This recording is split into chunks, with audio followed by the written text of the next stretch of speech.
Welcome to Never Too Late for Fitness Radio, bringing baby boomers proven strategies and innovative products for getting fit, staying fit, so you can live a longer, healthier, and happier life. Here's your host, best-selling author and fitness advocate, Phil Ferris. This is Phil Ferris, and welcome to the show. Never Too Late for Fitness Radio provides strategy for people over 50 to live longer, healthier, and happier lives. In today's show, you're going to learn how yoga can help people over 50 to get stronger, to improve their balance, move better, and lose weight. You'll also learn how to determine if yoga should be a part of your fitness program. And finally, how to determine and select the yoga program that works for you. My guest today is Kandy Gore, a yoga and Pilates instructor at Equilibrium Personal Training Studio in Barrington, Illinois. Kandy says being a student of yoga allowed her to experience a healing journey that began with a sports injury. Seeking a solution for her reconstructed knee and low back pain, the continual practice cultivated muscular balance and flexibility that sustains her pain-free lifestyle. As a teacher, she inspires practitioners to find the confidence and the courage to let go of their busy days and busy lives and to heal through the essence of yoga. Yoga is a peaceful journey that accepts you as you are while opening the body emotionally and physically to its unlimited potential. Thank you so much for being on the show today, Kandy. Thank you, Phil, for having me. I'm excited.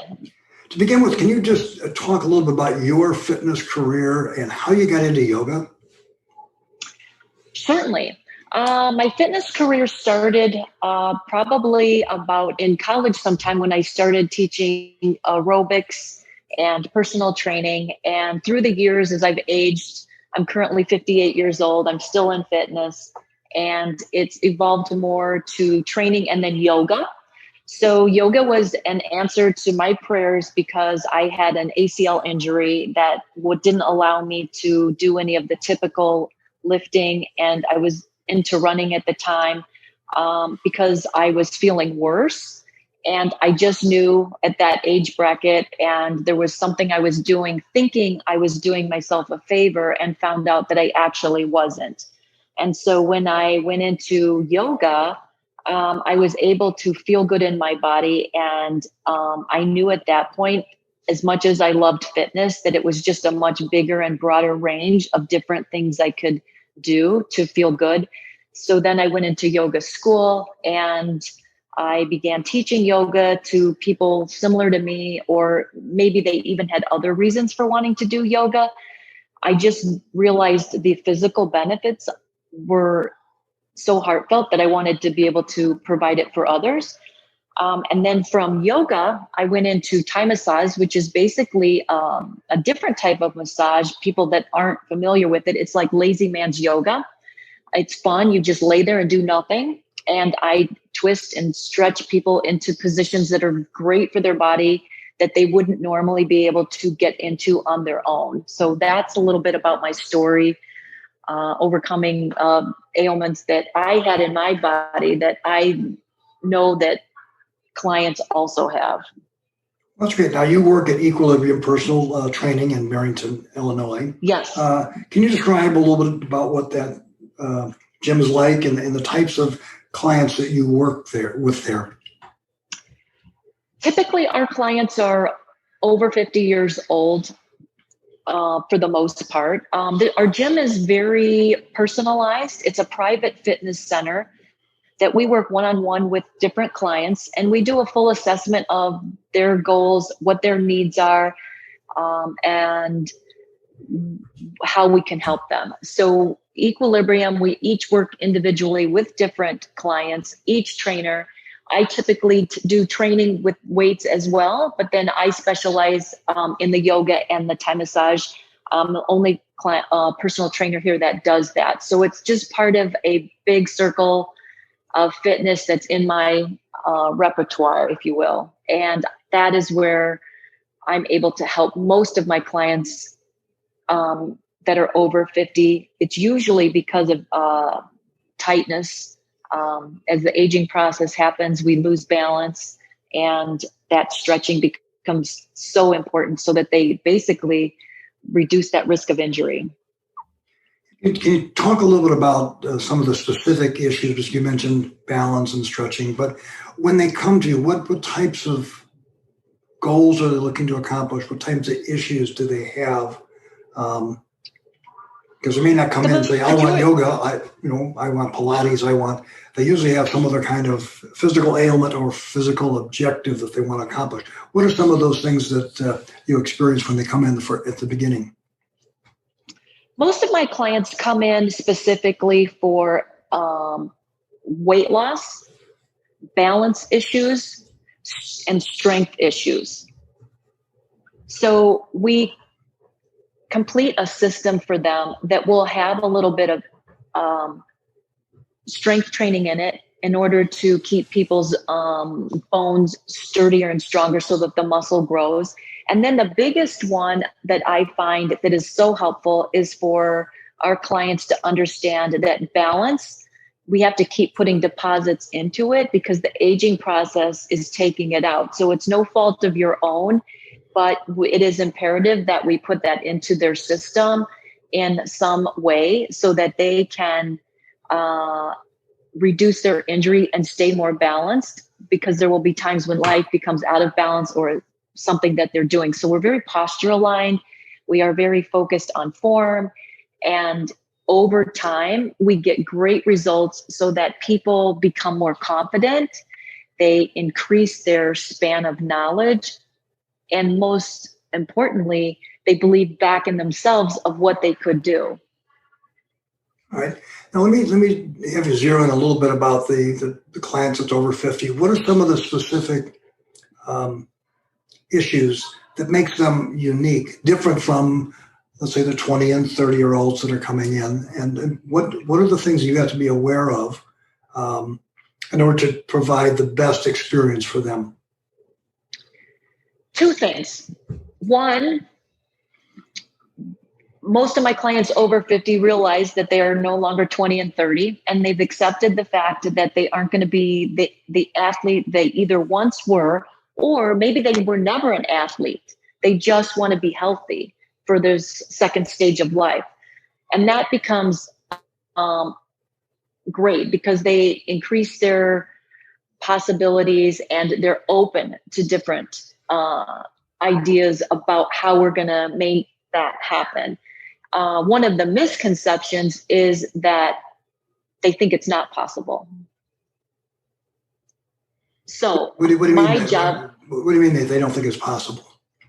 Well, for instance, they may think that it's not possible for them to become strong or become, they're overwhelmed with maybe being overweight, or their balance is off, or they're not moving the way that they want to. And it's basically an emotional pattern and a thought pattern that sometimes I need to help break them of. And that becomes sometimes my very first step, because they don't have a lot of confidence, because for a while now they've been stuck in this situation of, it's been the same, overweight, or inflexible, or I lost my balance, my strength is off, and they're starting to become doubtful. And we can, so over time, the doubt starts to go away because they become better and better each day at their own goal. Part of it is learning for them I have to break a belief cycle that is what's going on, and inspire them with new possibilities. And that is helpful. Kandy, could you give us perhaps an example of how you break a belief cycle? Because that is very, very, very, very powerful if you can do that, because it does present different, it gives put them on a new path. So if you can, kind of give listeners an idea of what that might look like or feel like or experience. Well, for instance, a belief cycle, somebody might say to me that, I'm not strong. And it might be true that they're not strong in the idea of where they want to be. But what they don't realize is they're strong in where they are, and that's where I have to design the system. Like wherever you are in that moment, this day is our starting point. And you wouldn't have been able to walk in here if you didn't have some kind of strength. And sometimes that doesn't feel like something to be grateful for in when somebody's walking in, because they know their end goal is way over on the right. So they don't give themselves any credit for what they already have. So of course, there's some obstacles and some things that we are going to find solutions to. However, to break that belief cycle is hard. And sometimes just allowing someone to realize, if you're standing right here talking to me, or even made this first interaction or appointment, you already have some core strength, because otherwise you wouldn't even have been able to get up and get here. So we'll start with that core strength that you have, and we're going to build on it. And then from that building on, you will now end up in a situation where you are stronger than you once were. Or when my clients come in and they tend to be my age-ish, 58, which is what I am, they feel like they're comparing themselves to either what they used to be or what they want to be. And we need to meet them right where they are so that they will break the belief cycle that they're not good enough or that they can't do it.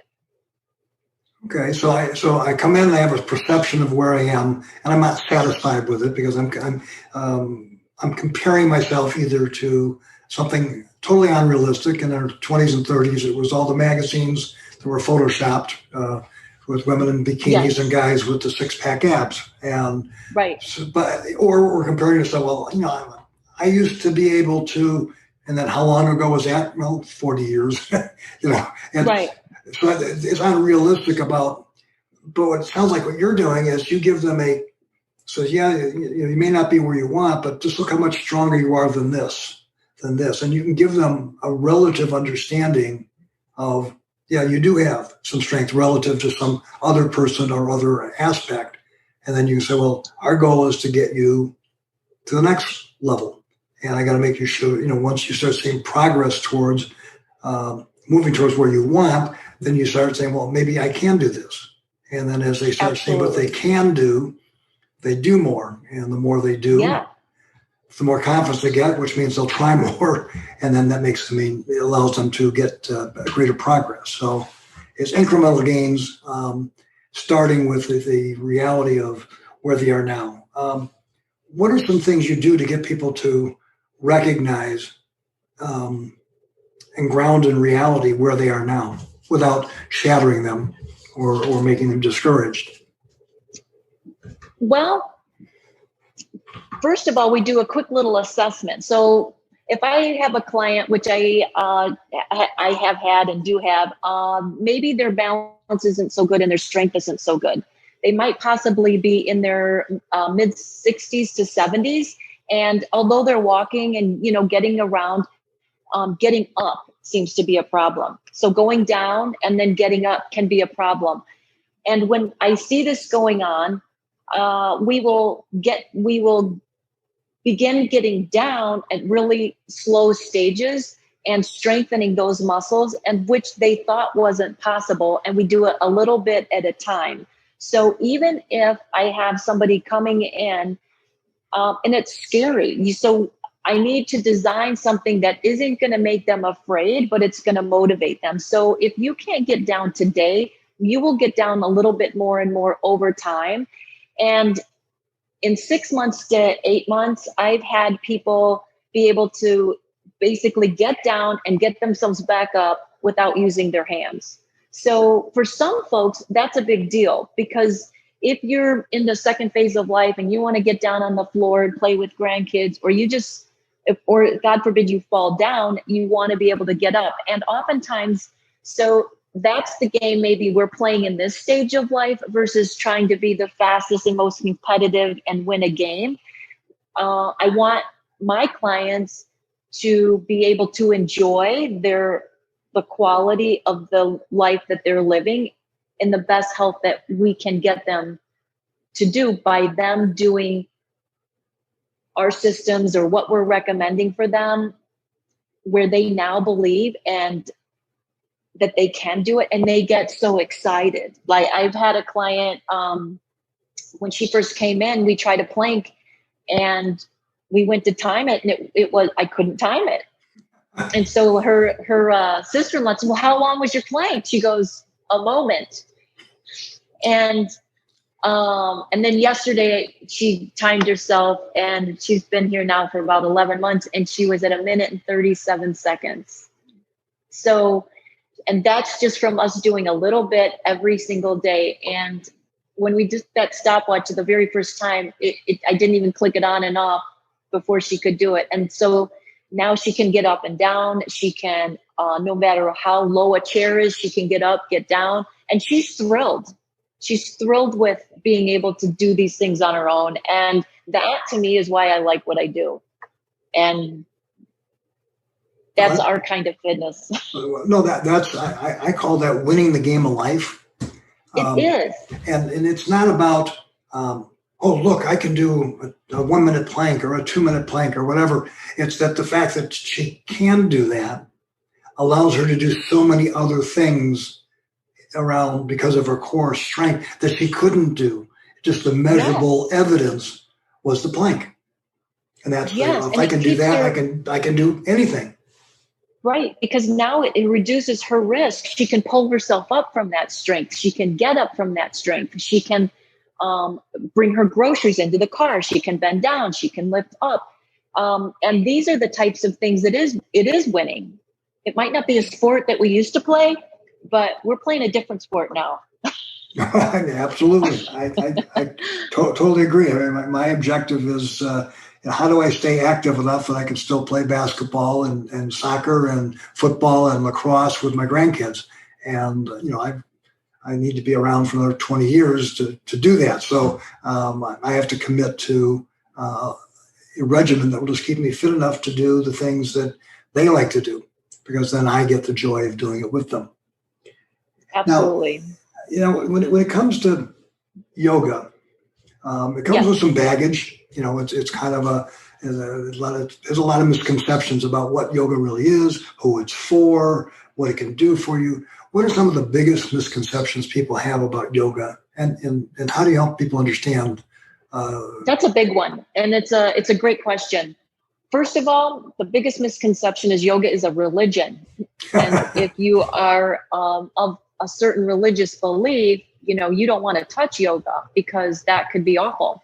And I certainly respect that understanding, because it is an interesting type of exercise, if you will. It is influenced from, the certainly thousands of years ago from the Eastern perspective, and it's got a Buddhist philosophy behind it. So with that being said, that is true, and it is like that. And you will find that there's yogis that love that traditional type of thinking, and the words around it will have much of a different feel to it.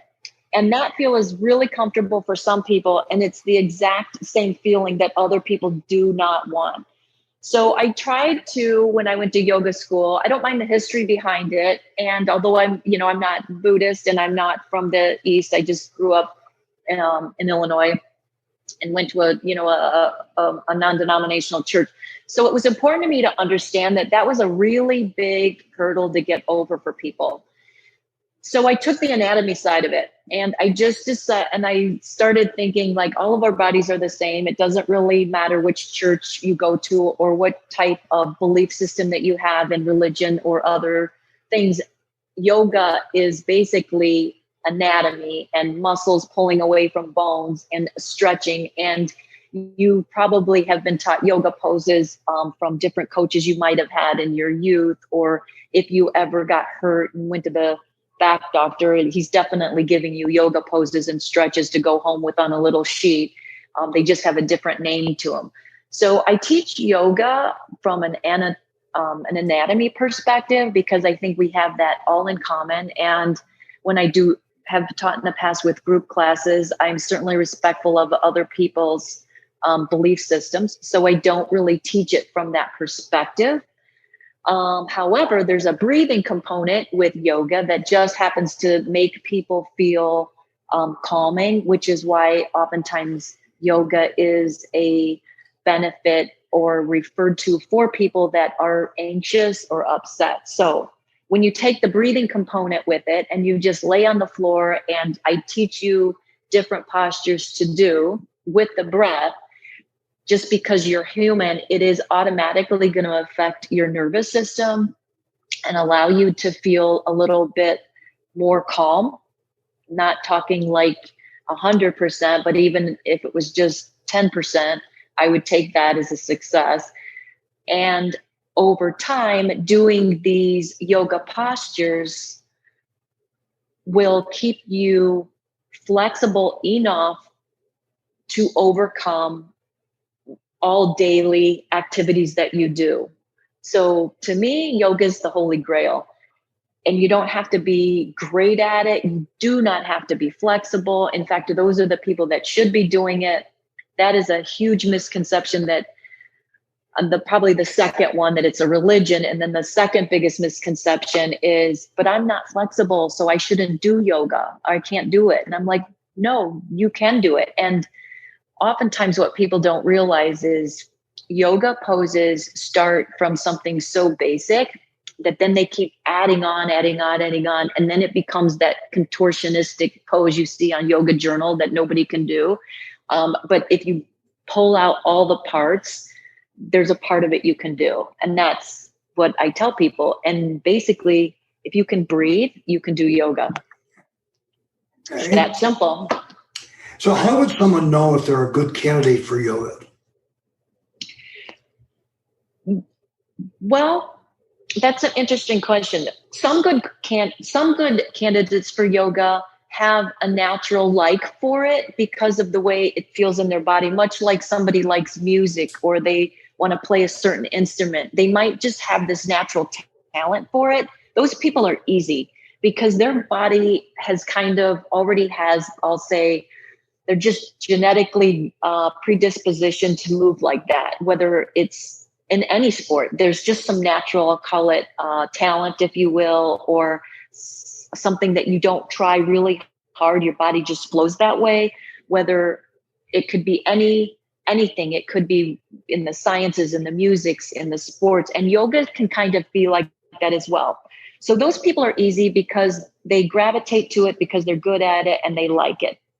It's the people that aren't good at it, and by being good at it, it's uncomfortable and it's like it hurts, and they think that it's hard, and I like to play with those people most because when they see how they feel after the postures that they've done that don't look like any cover of any magazine and that just looks like a stiff old guy or old woman in the laying on the mat, it might not look so pretty or it might not look perfect. But what I know is that after they're doing it, they are going to feel better. So when I get that man that tells me, man, my golf game's really gotten better. Okay, his yoga poses really don't look anything over the top great, but they're coming and they're doing those deposits on a biweekly.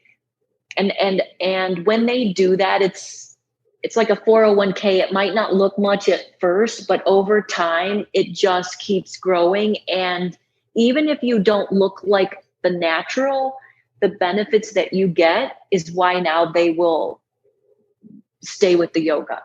And that's the majority of my clients. They're more my age. Some of them can do some hard things. The majority of them cannot, and nor is it necessary. Okay, so you don't have to do the fully elaborate things that my daughter can do, who's been doing yoga for 15 years. And, I can't do those things, but the basic poses, I get benefit from that. Absolutely. So and if you stuck with basic poses for the rest of your life, you would have a healthy life. Okay. Now, there's a lot of people that know they probably should be taking a yoga class or Pilates class. Yes. But they hesitate. They just can't get themselves to give it a try. What makes them hesitate? How do you help them overcome that initial hesitation? I just call it out. It's weird. People like, it is, it's weird. And it's like, it's nothing like any other class that they've attended at an institution, whether it's a club or something. And I believe that intimidates them. So, or maybe they don't like the notion that they think it is. And oftentimes I think all of that is relevant and all of it can be true. And maybe somebody's been really weirded out with the look of some yogi or the judgment that they might have about it. And it's all fair game, because as much as that is true, it doesn't mean it's all like that. And there's a space for everyone in all of that. And I personally think that it's my job as a teacher to incorporate a space that makes it relevant and comfortable for everybody. So you can have fun with it. You can tip over. It doesn't need to be perfect. I just want people to know that it's the benefit of why you're moving like that is the reason you're coming. Okay, so ultimately it really comes down to the way you move and probably the way you feel in your body when you move. That should be the driving force. Should be the driving force as to whether yoga, is going to be an answer for you. Yes. And in theory, if you do a yoga class, it's going to open up your hips. It's going to open up your spine. It's going to open up your shoulders and release tension in your neck. All of that is the complaint that I get from everybody always, because either they've been dealing with it for so long, it's now a chronic issue. And it all comes down to a tightness and a lack of stretching and a lack of space in those areas of their body. So as much as you want to say yoga's weird, it is weird, but it's also a fun weird. And at the end of the weird, you get better and you start to feel better. And even if your posture doesn't look that much different, you just depositing time and effort into it frees up a shoulder, or all of a sudden your back just wasn't as stiff. And the next thing you know, you're like, I'm not even thinking about it anymore. So therefore, you can start to demystify your own judgment about yoga, that because it's effective and it started working, and then you become like a believer of it, and it includes that person, and then it includes like maybe the people that you would think like, wow, I'd feel really odd in that company. I've been to yoga studios and it can, the incense is going and the Buddha is there. And I'm not offended by it, because I know that is the terrain of they recognize the history of it, and that's the approach that they want.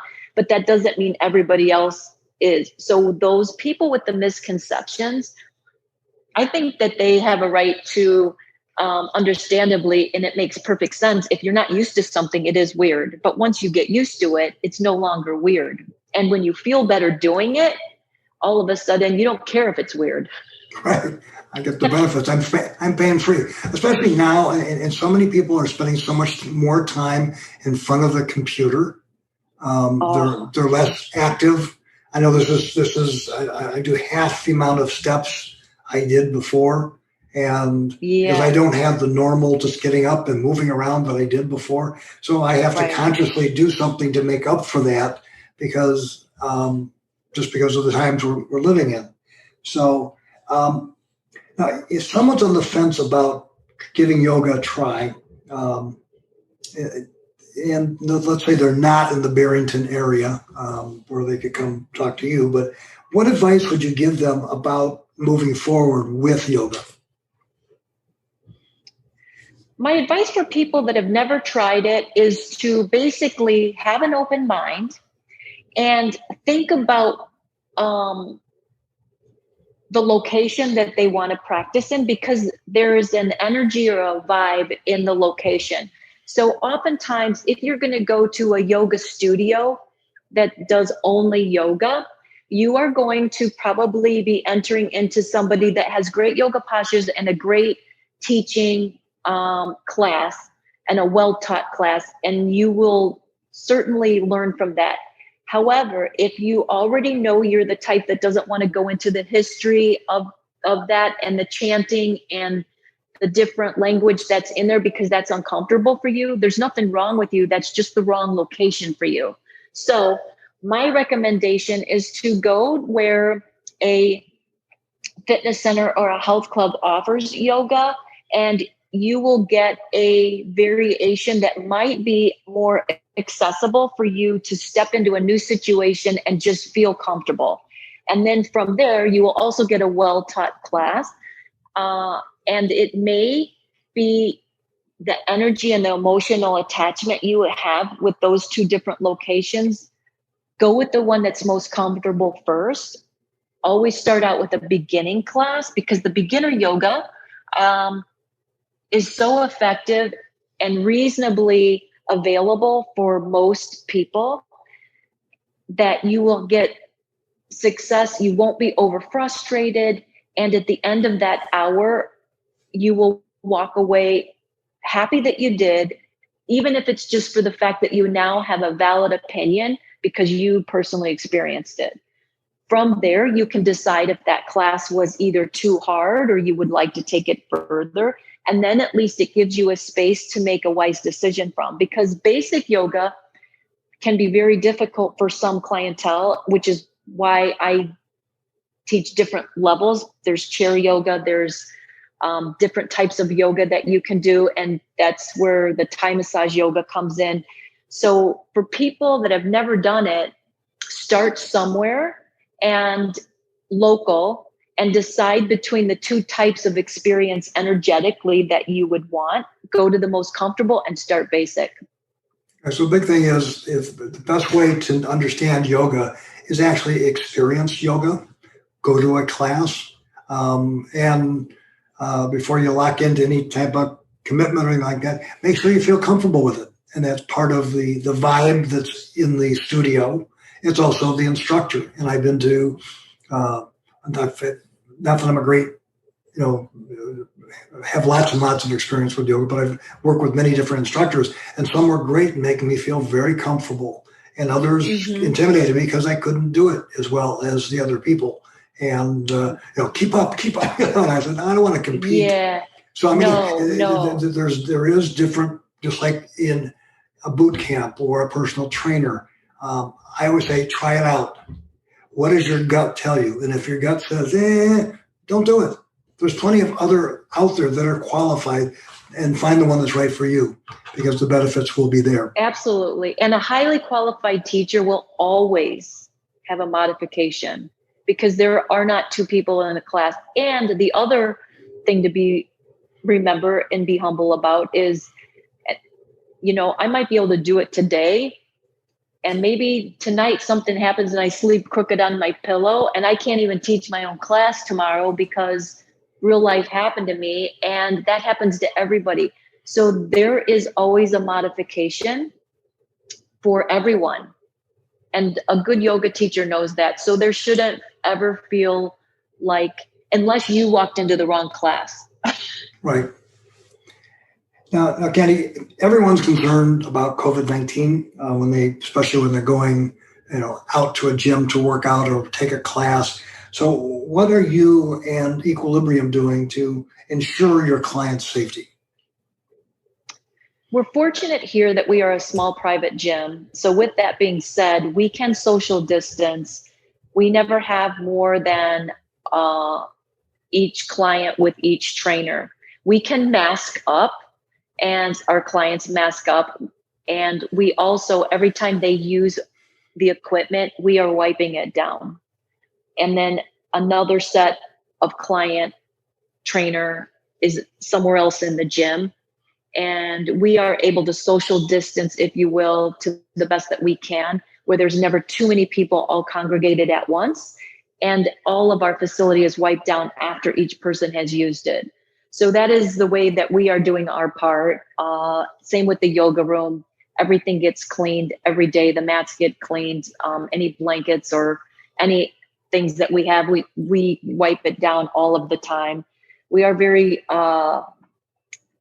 I would say respectful of people's views in regards to the mask. Some people don't want to work out with a mask, so we can also separate them. We can wear masks if our clients are in a situation where they're either personal or their job requires them to have masks on. So because we're a private fitness, we are able to, do all of those different requests here because we're not mandated in,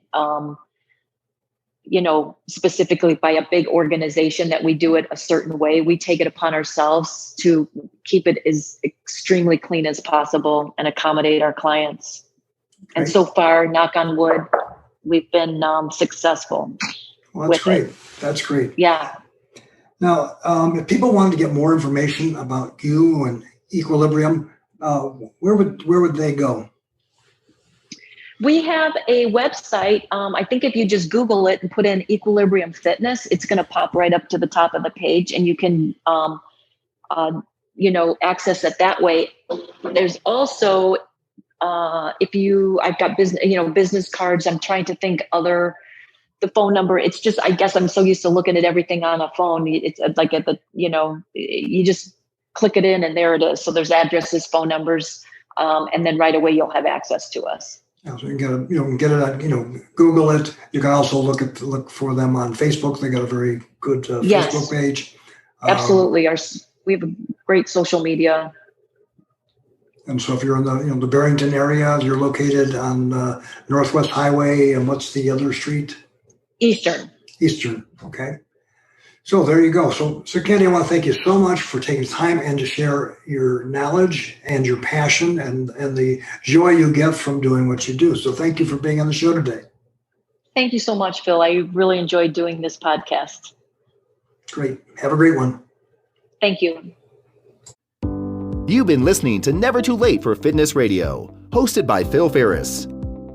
To learn more about the guests or resources on our show today, or to listen to past episodes, go to nevertoolateforfitness.com.